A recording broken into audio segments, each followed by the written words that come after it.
Tudo isso é assunto para Renato Dias com a sua política de mercado no ar.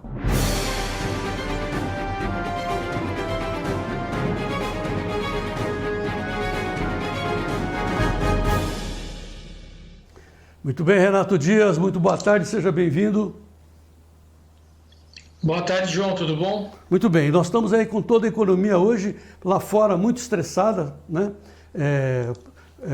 Claro que é consequência do Covid, né? Essa questão dos presidentes de nações da Europa, principalmente governadores, prefeitos, tentando manter as pessoas dentro de casa, e isso a gente já sabe que não está resolvendo, infelizmente. Bom seria, né, Renato? Que se a gente pudesse ter uma prova assim, olha, tá vendo aqui em Araraquara, todo mundo ficou dentro de casa e matou o vírus. Não. Você sai para fora, está lá o vírus. Ô caramba! Bom, mas nós temos consequências dramáticas para a economia. Com você, Renato, boa tarde. É isso, João, muito complicado, né? Bom seria se tivesse uma solução mágica aí que funcionasse para todos.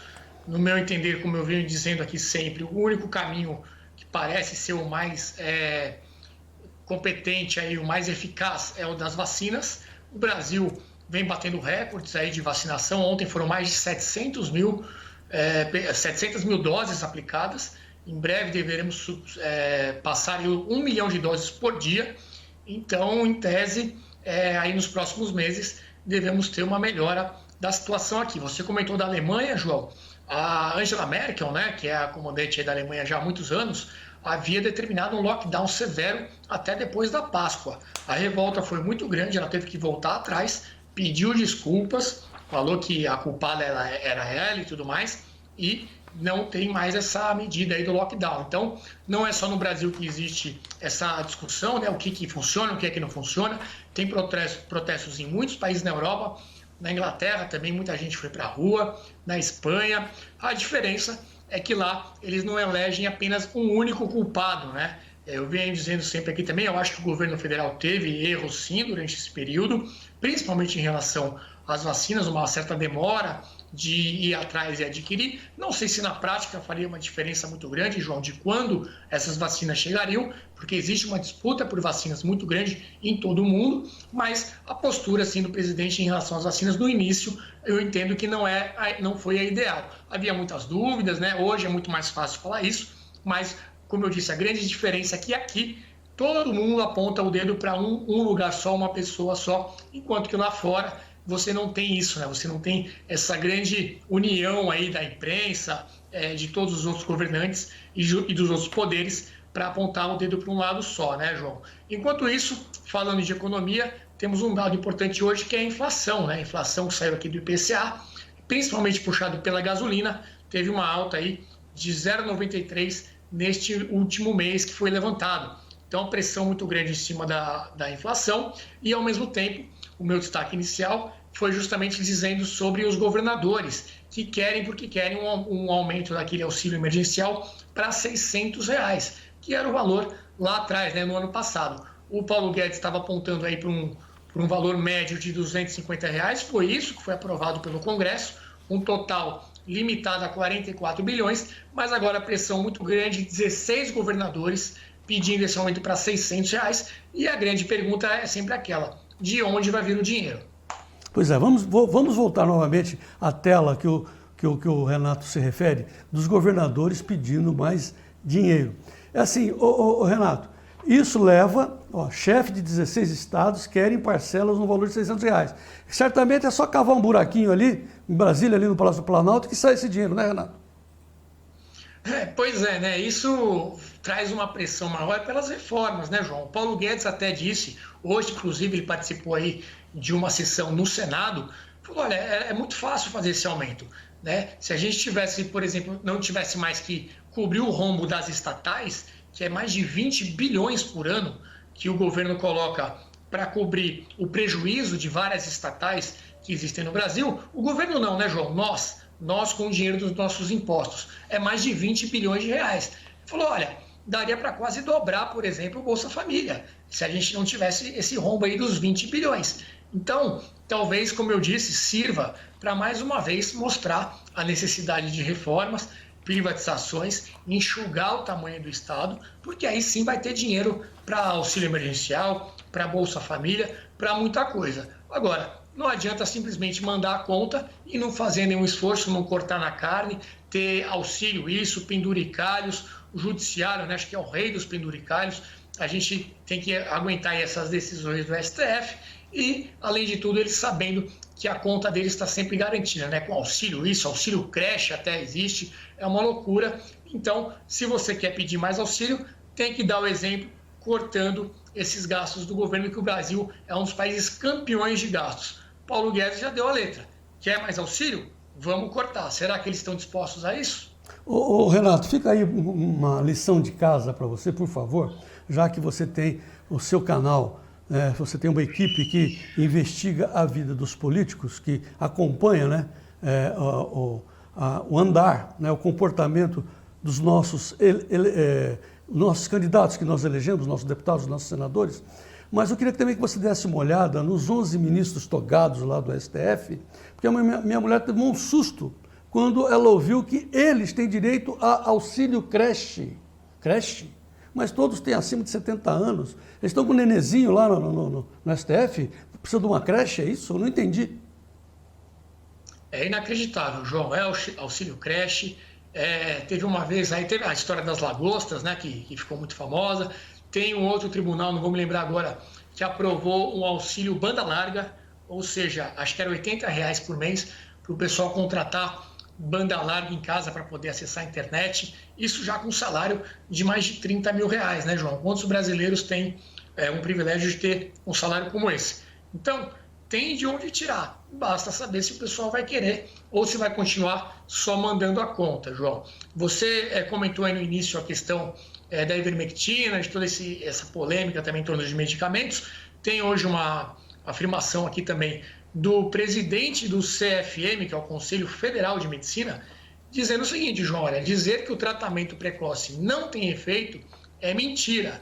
É o Mauro Ribeiro que defende a autonomia dos médicos para poder tomar a decisão ali, né, do que funciona e o que é que não funciona para cada um dos pacientes. Ou seja, os médicos, em conjunto com o paciente, eles é que devem tomar as decisões e não ficar essa politização para tudo, até para remédio. Existe politização, é muito complicado. E isso tudo, como a gente está falando aqui, tem um efeito na economia muito grande. O pessoal manda fechar tudo, não deixa fazer tratamento, não tem hospital e, no fim, o Brasil caminha para o caos. Parece que é isso que o pessoal quer, né? Paulo Moura vai falar disso, já tem sem terra aí trancando rodovia, e enquanto isso está lá o Barba, solto pelo STF, de olho em 2022, infelizmente. Infelizmente. Só queria que você repetisse essa informação. Então, o Conselho Regional de Medicina, o presidente, diz que não... Conselho Federal, João. Mauro Ribeiro, presidente do Conselho Federal de Medicina. Ele disse exatamente o quê? Ele diz o seguinte: dizer que o tratamento precoce não tem efeito é mentira. Você não pode afirmar com todas as letras que é sem efeito algum fazer o tratamento precoce. Essa aqui é a declaração. Posso te mandar esse link aqui depois para a gente compartilhar com os nossos seguidores. Ele fala o seguinte: olha, infelizmente certos assuntos foram proibidos. Essa história de que está estabelecido na literatura que o tratamento precoce não tem efeito na fase inicial é mentira. Ele declarou em entrevista ao Jornal da Manhã da Rádio Jovem Pan nessa quinta-feira, dia 25, ou seja, hoje mais cedo na Jovem Pan teve essa declaração aí do Mauro Ribeiro, presidente do Conselho Federal de Medicina. João. Muito bem, e os gastos continuam, né? Desculpa, mas eu estou muito irritado com isso, porque nós temos essa evidência, e essa evidência não serve para a extrema imprensa, não serve para a extrema imprensa. Agora há pouco eu liguei a CBN, que é do Grupo Globo. Qual é a primeira informação? Está aumentando a inflação. Ora, cara pálida, é claro que está aumentando a inflação. Uma dose de vacina custa $10 e está todo mundo em casa sem poder trabalhar, o que eles querem? Explicar, eles não querem explicar. É isso, e o argumento agora para aumentar, inclusive, o auxílio emergencial para R$600 é que é a inflação, né? Então eles comparam o que você comprava com R$250 no ano passado e hoje diminuiu o poder de compra. Agora está tudo interligado, né? Você fecha tudo, tem menos oferta de produtos passam a ficar escassos, aumenta o preço, é a lei da oferta e da procura. Então é muito complicado, sendo sempre lembrando, João, que os estados receberam muito dinheiro do governo federal. Hoje, inclusive, a gente tem um destaque aí do Piauí, quando você quiser falar, a gente pode abordar esse assunto também. Vamos cobrar dos cidadãos do Piauí que pressionem o seu governador para saber onde ele colocou o dinheiro do primeiro Covidão, porque eles querem o segundo, o primeiro Covidão. Vamos saber quanto de dinheiro nós, a população brasileira, mandamos para o governo do Piauí.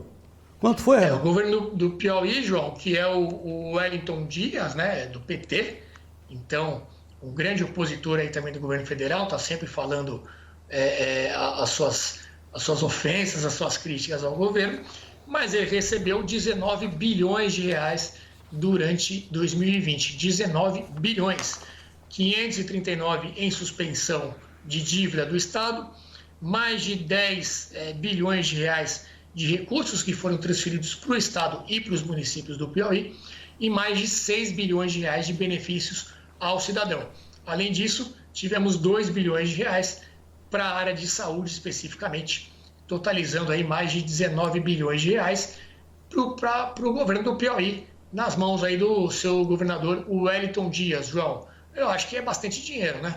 A gente está, na verdade, aqui, é por isso que eu te cumprimento, viu, Renato? Eu gosto muito da sua participação conosco, sensacional, fundamental, porque nós somos os únicos que estamos, parece que, olhando o outro lado das coisas, fazendo o contraditório. Os demais jornalistas estão ali na sombra, no ar-condicionado, não querendo saber por que essas coisas estão acontecendo. Para mim, não tem outra palavra que não seja sabotagem. Sabotagem contra o nosso país, o que é uma coisa cruel, né? É inadmissível, porque isso implica em perdas de vidas, em perdas de futuro para o nosso país. Nós não vamos concordar com isso e vamos continuar aqui na nossa batida, Renato. E você aí com a sua equipe, vamos botar a legenda do Renato, do ranking dos políticos e também do seu site, o www.politicos.org.br, a equipe do Renato de olho em Brasília, de olho nos políticos, de olho no STF e também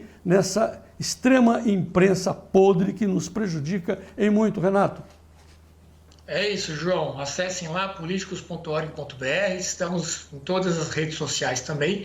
E, ao meu ver, João, a forma que a gente tem de mudar isso é pelo Congresso. Então é por isso que a gente faz essa fiscalização, esse levantamento de todas as informações.